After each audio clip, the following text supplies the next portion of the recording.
Hi, this is Dr. Saxena, and I've been talking on some issues, particularly what are the things which really help. It looks quite small, and this how it impacts you. And let's see. Uh, been talking on this always on the kind of toxicity from the food, toxicity of air and water. I would like to talk on today, or would like to talk on something like toxicity, which has been the problems which have been faced by these artificial colors, which are added to the food, basically, the food, the fruits, and all that. See, basically, we it's always it received a great deal, and in recent years, but once some of them have been removed from the market by the FDA as early as 1970s. Something like red dye number 2 was removed after test showed it causes cancer in experimental animals. The thing is, it was a relentless work by someone called Stephen D. Locke, and in the late 40s, they warned that artificial colors in the drugs were one of the major sources of the health problems in adults as well as children. To prove this assertion, I started looking into. See, I've been associated with a thing called environmental medicine, and this particular doctor, Stephen D. Locke, what he has warned in 1940 that the colors of that thing. You get that red capsule, you get that bright red some things, and you get green capsules, colored coating over that particularly capsules and all that, or over the tablets, which can be something like colors are added, of course. There are something like tartrazine, there are some other things also, but I'd like to give you a practical demonstration. I picked up 3 sensitive chemically sensitive patients who had something like multiple chemical sensitivities. They needlessly they used to get into some kind of sinus problem or headache problem. If they used to they get that if they someone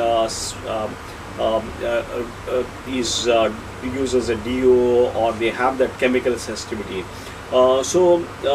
These 3 patients were blindfolded. We didn't tell them what we are giving. We gave a glass of spring water to drink to one of them. Into each glass, this normal water was given, and into each glass added some amount of this food coloring capsule or whatever capsules which we got from the market. One was red and black, and one was white and blue, and it was so we just picked up 3 random things, and it's usually contains that usually that gelatin capsules, what we call. With this we tried working on this. Needless to say, I have always maintained in our practice we ask people to take that gelatin capsules intact, not intact. We ask them to cut that capsule, make a rent over that, and pour that liquid. It can be something like primrose oil, something like a guanylonic acid. All these things has to be our patients know how they deal with that particular stuff.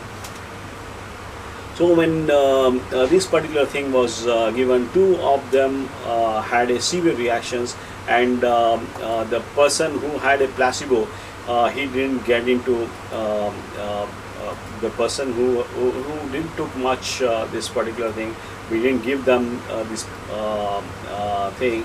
He was quite okay, but the other things were people had some kind of reaction. So I've been of late I've been talking about coloring of foods, coloring of fruits. Fresh fruits is a problem, particularly oranges, and you have something like this is naturally colored oranges are slightly greenish in tinge, and they with this particular addition of the colors and all that, they make it quite bright for that. It is basically for the purpose of selling the fruit, and similarly, sweet potato also can be thing, but we are concerned about not just the coloring of the fruit and all that, even the content. The cartoons where this fruits are being transported, like mangoes or oranges and all that. There is a lot of fungicides which have been sprayed, a lot of insecticides which have been sprayed in the carton, and you get that particular thing, and you it keeps on outgassing and causes some problems. So you have to look out for things which are chemicals in the food, and you have to always this is a real thing. And I'd like to give a case study. I'd like to show you one of the cases where we were working with a patient who almost in his 15 plus age. He had some autism like symptoms were there, but he was on follow-up. He was doing phenomenally well. 16 plus something like that, he was doing quite well. And as he went to the college and all that, he started taking a lot of not much food. He used to do a lot of snacking and take a lot of colored artificially colored drinks and all that. And I go to any restaurant now, the first thing they offer is that mocktail, and it is nothing but all the colored things. And I'm really concerned about how I'll show you how this child had gone from taking that particular thing, and he had suddenly, all of a sudden, he had episode of fits, and this being a family of they went to the neurophysician. They advised a EEG and a CT scan. Everything came back normal. He was given a kind of, he was recommended to go for, but his seizures continued, and he was recommended to go for a psychiatrist was recommended, and the parents were slightly educated in the sense they sensed I work on this particular thing, and they were on a follow-up with this one. So they came back to me and they said, what can be done now? So I used to talk a lot about food allergies and all this stuff, and maybe that thing they came back to me. I asked him, the parents, not to give any soft drinks to the child. All sugars were banned, and all the products made from that grapes and colored fluids, mocktails and all that were totally taken out. Then I slightly reintroduced this into his diet one by one. Chemically uncontaminated grapes, then commercial grape juice, and various kinds of sugar, and there was no reaction. In fact, he felt better, and he was doing for months. Then we gave him a big glass of that mocktail, junk food, that thing which he was addicted, and within minutes he fell down on the floor, and his body stiffened and went into what looked like a typical epileptic seizure. When he recovered a few minutes later, and I discussed the cause of the seizures and fatigue with him, with his parents, and we told them this is what is the cause.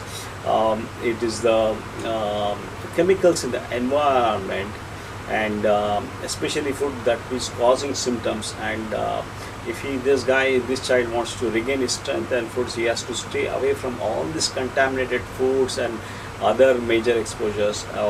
Of a kind of thing, needless to say, he was being put on all this stuffs, and he recovered quite well without any much things. This emphasizes what exactly these colored things can do to your health, and it can cause to a kind of even the normal kids are not spared, and we need to look into this as a environmentally sensitive thing, and colors in the food are a real issue, and we would like to focus on that, because these colors can also be the cause of cancers later also. So this is regarding this colors in the food. And if you happen to use some colors, there are a lot of colors which were banned, and in this part of the world you are not aware about that.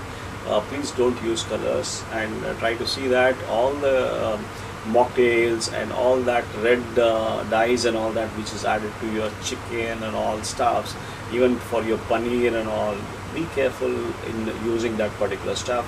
It may taste good, but over a long run it can cause, if you are environmentally sensitive, if you have some multiple chemical sensitivities, you will definitely get into a big issue, and you need to stop using this colors into the food. And the industry also has to be warned about this particular thing. And let's start in a healthy way. We have been talking about how to maintain your health. That's more important than not getting a disease, because maintaining a health is an ongoing challenge, and we are living in this world which are full of toxins and all that, and we need to take some extra precautions and work it out. That way we will be in a better shape. Thank you.